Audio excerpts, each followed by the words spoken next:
CVT special programme में एक बार फिर से आपका स्वागत है। इस एपिसोड में हम उन प्रश्नों को देखेंगे जो आपके परीक्षा के लिहाज से बेहद महत्वपूर्ण साबित हो सकते हैं। तो चलिए शुरुआत करते हैं।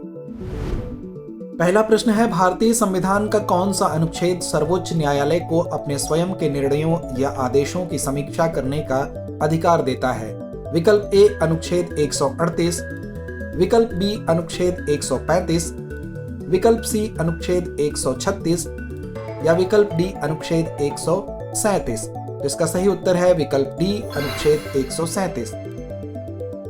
भारतीय संविधान का अनुच्छेद 137 सर्वोच्च न्यायालय को अपने स्वयं के निर्णयों या आदेशों की समीक्षा करने का अधिकार देता है।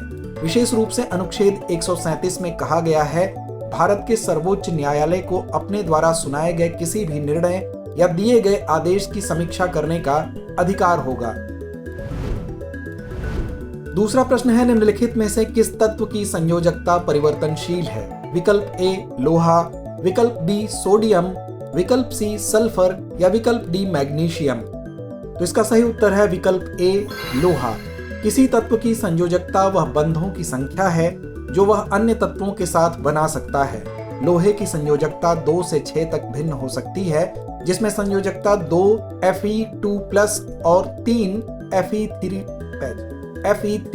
है।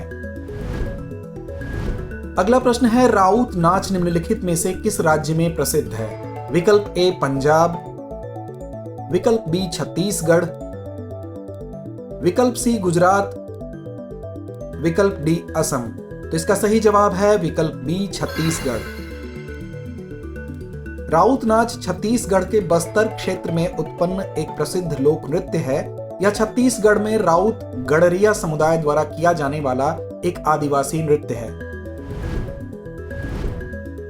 अगला प्रश्न है, भारतीय सशस्त्र बलों के कमांडर इन चीफ होने के नाते गणतंत्र दिवस के अवसर पर मार्च पास्ट के दौरान सशस्त्र बलों की विभिन्न रेजिमेंटों की सलामी कौन लेता है?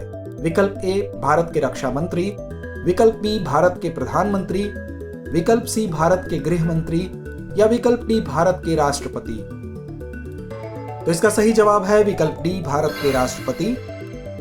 भारत के राष्ट्रपति गणतंत्र दिवस परेड के दौरान सैन्य सलामी लेते हैं। भारतीय सशस्त्र बलों के कमांडर इन चीफ के रूप में राष्ट्रपति के लिए महत्वपूर्ण समारोह के दौरान सलामी लेना एक परंपरा है।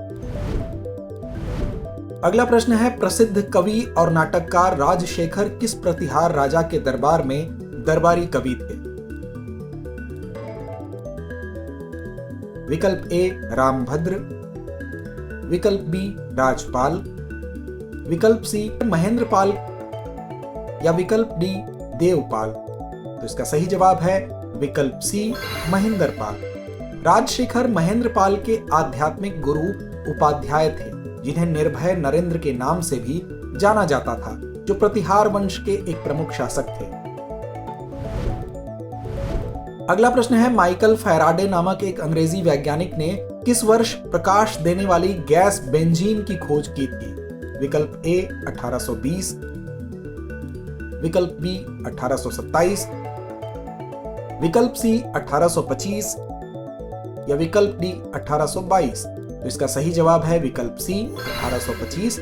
अंग्रेज वैज्ञानिक माइकल फैराडे ने वर्ष 1825 में बेंजीन की अभूतपूर्व खोज की थी। माइकल फैराडे ने हाइड्रोकार्बन को एक तैलीय अवशेष से अलग किया था, जो पोर्टेबल गैस के उत्पादन के दौरान एक उप उत्पाद के रूप में बना था। अगला प्रश्न है, उत्तर वैदिक काल में कौन से वर्ण मुख्य रूप से खेती, पशुपालन और व्यापार में शामिल थे? विकल्प ए वैश्य, विकल्प बी क्षत्रिय, विकल्प सी ब्राह्मण या विकल्प डी शूद्र। इसका सही जवाब है विकल्प ए वैश्य। उत्तर वैदिक काल 1000 से 600 ईसा पूर्व में वैश्यों ने विभिन्न आर्थिक गतिविधियों में महत्वपूर्ण भूमिका निभाई।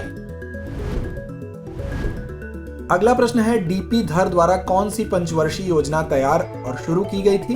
विकल्प ए छठी पंचवर्षीय योजना, विकल्प बी 5वीं पंचवर्षीय योजना, विकल्प सी 7वीं पंचवर्षीय योजना या विकल्प डी 4थी पंचवर्षीय योजना।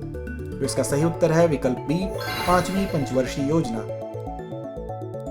डीपी धर ने 5वीं पंचवर्षीय योजना तैयार की और उसे लागू किया, जो 1974 से 1979 तक प्रभावी रही। इस योजना का उद्देश्य खाद्यान्न में आत्मनिर्भरता प्राप्त करना, कृषि उत्पादकता बढ़ाना और रोजगार के अवसरों को बढ़ावा देना था।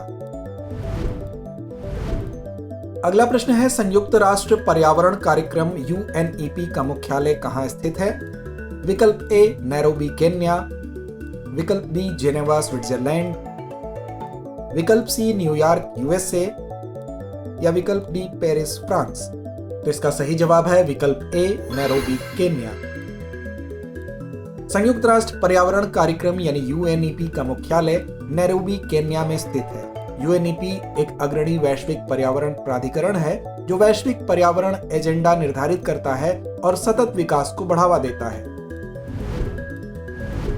अगला प्रश्न है, भारत में कौन सा निकाय पर्यावरण विवादों और पर्यावरण कानूनों के प्रवर्तन से संबंधित है? विकल्प ए पर्यावरण संरक्षण एजेंसी, विकल्प बी पर्यावरण वन और जलवायु परिवर्तन मंत्रालय, विकल्प सी राष्ट्रीय हरित अधिकरण या विकल्प डी केंद्रीय प्रदूषण नियंत्रण बोर्ड। इसका सही जवाब है विकल्प सी राष्ट्रीय हरित अधिकरण। राष्ट्रीय हरित अधिकरण यानी NGT भारत में एक विशेष निकाय है जो पर्यावरण विवादों और पर्यावरण कानूनों के प्रवर्तन से निपटता है। तो आइए अंत में नोट करते हैं आज का अभ्यास प्रश्न। कौन सा अम्ल सामान्यतः फॉर्मिक अम्ल के रूप में जाना जाता है? विकल्प ए HCl, विकल्प बी H2SO4, विकल्प सी HCOOH या विकल्प डी CH3COOH। तो इस प्रश्न का जवाब कमेंट बॉक्स में देना ना भूलें। धन्यवाद।